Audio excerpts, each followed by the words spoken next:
다시 보겠습니다. 그리스도의 평강이 너희 마음을 주장하게 하라. 너희는 평강을 위하여 한 몸으로 부르심을 받았나니 너희는 또한 감사하는 자가 되라. 그리스도의 말씀이 너희 속에 풍성히 거하여 모든 지혜로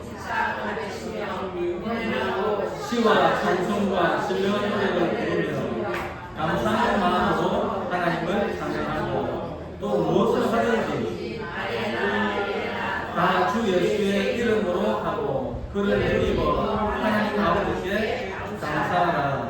아멘. 오늘 말씀의 제목은 차별화된 삶입니다. 우리가 그리스도인이 되었다라고 하는 것은 우리의 삶이 세상 사람들과 차별화된 삶을 살게 되었다라는 의미이기도 합니다. 그리스도인들이 세상 사람들과 뭐가 다를까요? 그리스도인들은 예수 믿는 사람들은 주일날 교회를 가고 예수 안 믿는 사람들은 밖으로 세상으로 놀러를 놀러를 가죠. 이것도 이 차이도 다른 틀린 말은 아니죠. 교회 다니는 사람들은 주일날 교회를 가고 또 예수 안 믿는 사람은 세상으로 놀러를 가고 이 틀린 말은 아닙니다. 그런데 우리가 주일날 교회 가는 것만으로 세상 사람들과 차별화된 삶을 살고 있다 이렇게 말을 한다면 그것은 쉽게 동의하기가 어려울 것입니다. 오늘 본문을 보니까 예수 안에서 성결케 자의 등록으로 감사하는 자가 되라 그렇게 말씀을 하고 있습니다. 정말로 이렇게 사람들과 이야기를 하다 보면 이 감사하라는 말을 잘 쓰는 사람들이 그게 개인이나 아니면 다른 종교나 이 감사하는 말을 많이 쓰는 종교가 혹은 개인이 없더라는 것이죠. 과거에 한 70년, 80년대만 해도 우리나라의 언어에 안 좋은 말들이 참 많았습니다. 못 살겠네, 혹은 죽겠네, 아니면 뭐 지기삐라 뭐 이런 말들을 많이 쓴 것 같습니다. 심지어는 부모가 자식에게 나가 죽으라 이렇게 말하는 부모도 있었습니다. 그래서 미국이나 서양으로 이렇게 유학을 가는 사람들이 놀라는 것 중에 하나가 뭐냐 그러면 서양 사람들은 초면인데도 서로 웃고 그리고 손을 흔들고 그리고 땡큐 감사합니다라는 인사말을 하는 것 그런 것을 보고 많이 놀란다라고 합니다. 이것이 유교의 영향을 받은 그 사회 분위기와 기독교 사회의 차이인 것 같습니다. 출애굽기 23장 14절부터 보면요, 하나님께서 이스라엘 민족에게 세 가지 절기를 지켜라고 말씀을 합니다. 그 첫 번째가 뭐냐 그러면 무교절입니다. 무교절. 우리를 구원하신 하나님께 감사하라는 것이죠. 그리고 두 번째는 맥주절입니다. 첫 보리 수확을 하게 하신 하나님께 감사하라는 것입니다. 그리고 세 번째는 수장절입니다. 이스라엘 민족이 40년 동안 광야 생활을 할 때에 하나님께서 그 이스라엘 민족을 인도하신 것, 자기들을 이스라엘 민족을 인도하신 그 하나님께 감사하라는 것입니다. 구약만 이렇게 감사를 하라고 강조를 하는 것이 아니고 신약도 많은 곳에서 감사하는 삶을 살아라고 교훈을 하고 있습니다. 하나님은 왜 그렇게 감사하는 삶을 강조하셨을까요? 하나님께서 우리에게 교훈하시고자 하는 감사의 의미를 잠시 생각해 보려고 합니다. 미국이라는 나라는 하나님께 감사드리는 것을 건국이념으로 삼고 있다 이렇게 말을 해도 과언이 아닐 것입니다. 그래서 추수감사절을 최대 명절로 치고 있지 않습니까? 미국이 세계에서 최고의 강국이 될 수 있었던 것은 하나님을 섬기는 나라고, 그리고 그 안에 성경이 말씀하시는 그 감사하는 삶을 살았기 때문이다라고 저는 그렇게 믿고 있습니다. 어떤 성도가 하나님께 감사할 수 있을까요? 첫 번째는 지혜로운 성도가 감사할 수 있습니다. 지혜는 하나님을 아는 것이 지혜죠. 잠언서 9장 10절에 보니까요, 여호와를 경외하는 것이 지혜의 근본이요 거룩하신 자를 아는 것이 명철이니라 라고 했습니다. 감사는 모든 사람들이 잊지 않고 잊지 말고 해야 하는 일륜입니다. 하물며 우리의 창조주 되시고 생명의 근원이신 하나님을 향해서 감사를 드리는 것은 그것은 당연한 것이고 마땅한 바입니다. 두 번째는 겸손한 자가 하나님께 감사할 수 있습니다. 우리가 외적으로 이렇게 볼 때에 누가 겸손한 사람인지 그것을 우리가 구분하기는 어렵습니다. 그런데 그것을 가늠할 수 있는 방법 중에 하나가 바로 그 사람이 사람들과 하나님께 감사하는가 그것을 보면 알 수 있습니다.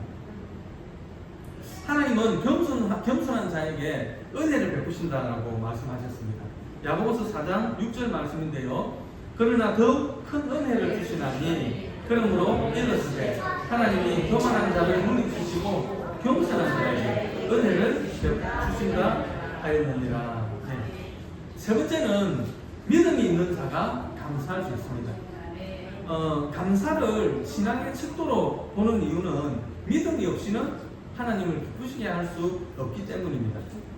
믿음은 모든 역사를 감당하지만 특히 하나님을 감사하게 하는 것이 바로 믿음이다라는 것입니다. 성도의 신앙생활에 모든 것이 중요하지만 우리가 한시라도 잊지 말아야 할 것이 바로 감사입니다. 진정한 감사는 흉내를 낸다고 되는 것이 아닙니다. 마음에서부터 넘쳐나는 것입니다.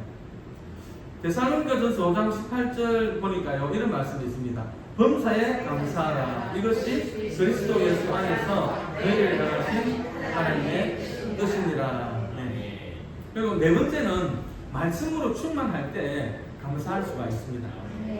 고린도서 3장 16절 말씀인데요. 그리스도의 말씀이 너희 속에 풍성히 거하여 모든 지혜로 기차 가르치며 공명하고 시와 찬송과 신령한 노래를 부르며 감사하는 마음으로 하나님을 찬양하고.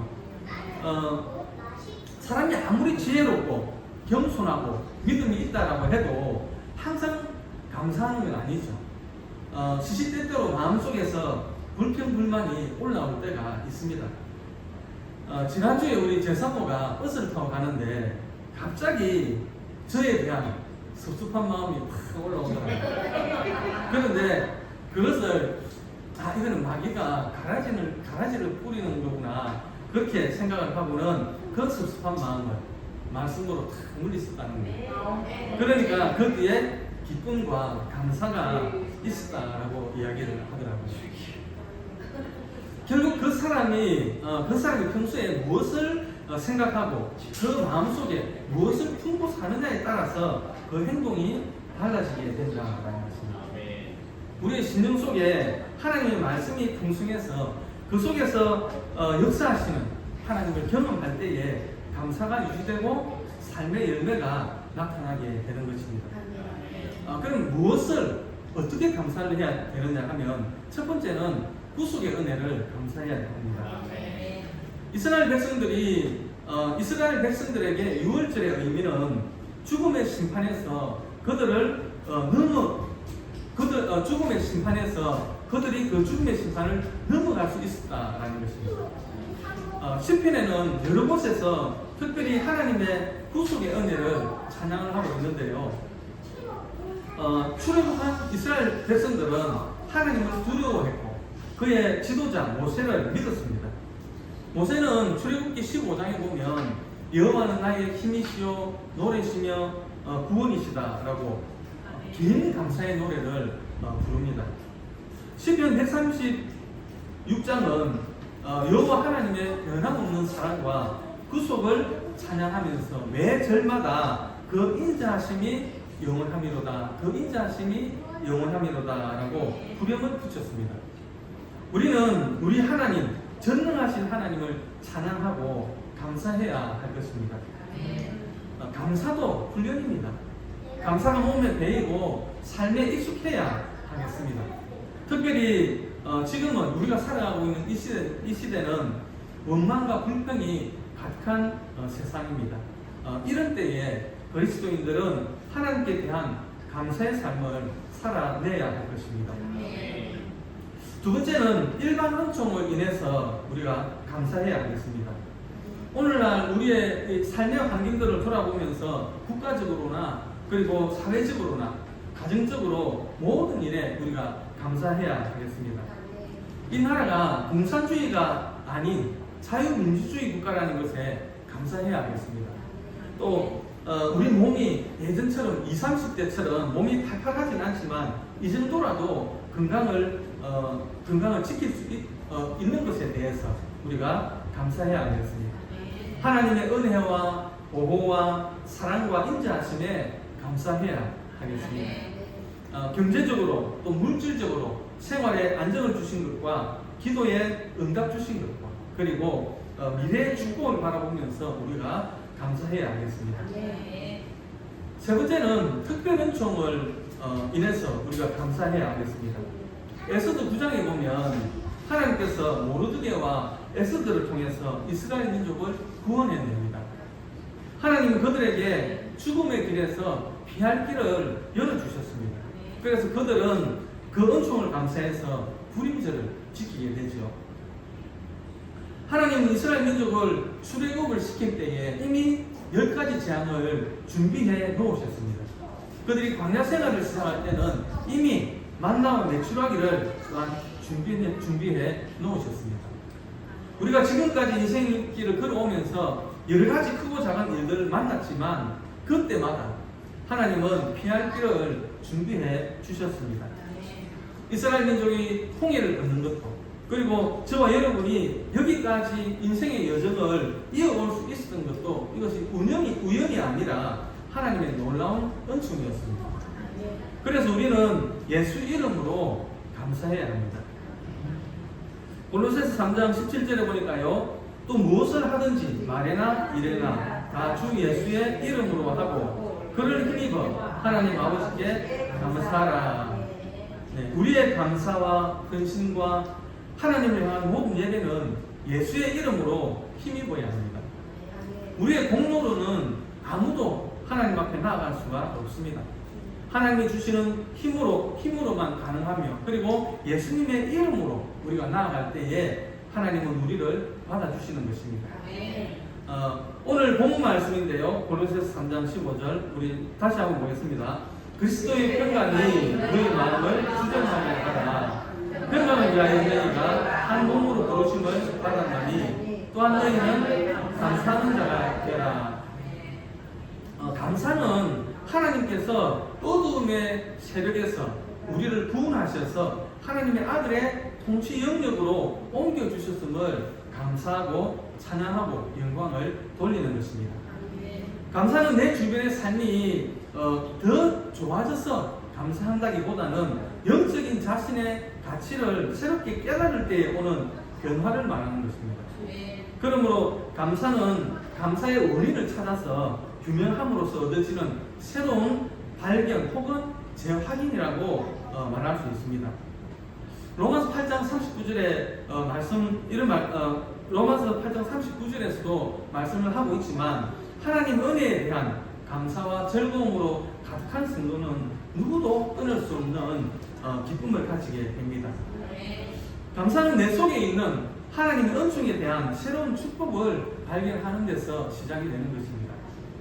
감사할 일이 많아서 감사하는 것은 당연하지만 감사할 일 자체를 깨닫지 못한다면 그에게서 감사를 찾아내기는 어려울 것입니다.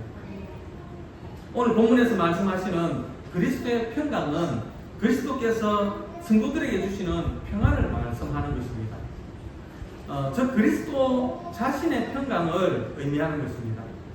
하나님이 베푸신 은혜에 대한 감사를 가지는 삶은 그리스도의 평강을 소유하게 되는 것이고 이것은 결국 자신과 타인 상호 간의 평강을 지속하게 하는 것입니다.